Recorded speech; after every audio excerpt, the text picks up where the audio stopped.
आखिर 75 वर्षों से कांग्रेस पार्टी ने सामान्य चांपा विधानसभा से क्यों की सामान्य प्रत्याशियों की उपेक्षा। नमस्कार, आप सुन रहे हैं ब्लैक बॉक्स से समाचार। आजादी का अमृत महोत्सव धूमधाम से मनाया जा रहा है। ये महोत्सव आजादी के 75 वर्ष पूर्ण होने के कारण है, न कि कांग्रेस पार्टी के द्वारा सामान्य वर्ग की उपेक्षा किए जाने के कारण है।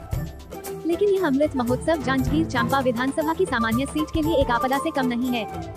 आजादी के 75 वर्ष गुजरने के बाद भी कांग्रेस पार्टी ने आखिर इस विधानसभा से कांग्रेस पार्टी के सामान्य वर्ग के प्रत्याशी देने में रुचि क्यों नहीं दिखाई।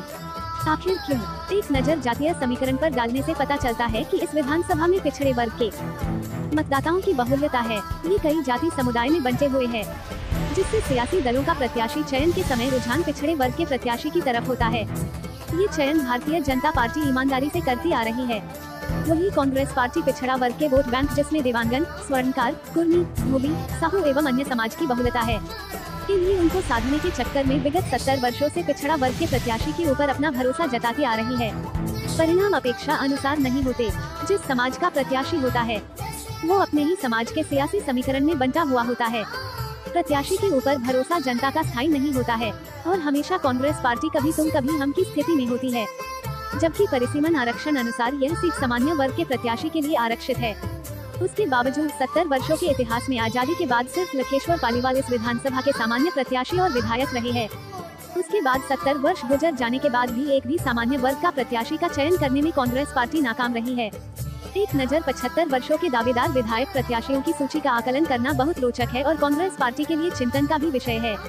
आपको बता दें, आजादी के बाद पहले चुनाव के पहले प्रत्याशी लखेश्वर पालीवाल 5 वर्ष थे, रामकृष्ण राठौर 10 वर्ष थे, ताहर भाई तखतपुर वाले 5 वर्ष थे, बिसाहू दास महंत 10 वर्ष थे, डॉक्टर केपी राठौर 5 वर्ष थे, डॉक्टर चरण दास महंत 15 वर्ष थे, मोतीलाल देवांगन 25 वर्ष से अब तक मैदान में डटे हुए हैं।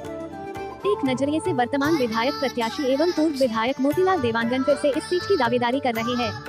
ऐसे में इस सीट को सामान्य प्रत्याशी के लिए आरक्षित करना महज दिखावा मात्र है और 70 वर्षों से सामान्य वर्ग को सिर्फ अगली बार कहना कांग्रेस पार्टी को भारी पड़ सकता है, क्योंकि काठ की हांडी बार बार चूल्हे पर नहीं चढ़ती है। वर्तमान में इस सीट से दिनेश शर्मा, राघवेंद्र पांडेया, इंजीनियर रवि पांडेया, राजेश अग्रवाल, सरदार उपकार सिंह ढिल्लो जैसे कई अन्य और भी दावेदार सामान्य प्रत्याशी के रूप में दावेदारी कर रहे हैं, जिसमें एक चर्चित नाम महंत रामसुंदर दास का भी है, जिन्होंने पहला चुनाव पामगढ़, दूसरा जयजयपुर और तीसरा प्रवास चांपा विधानसभा का करने की तैयारी में है। जबकि वास्तविकता यह है कि इंजीनियर रवि पांडेय विगत 15 वर्षों से इस विधानसभा के जनमानस में जननायक की छाप छोड़ चुके हैं।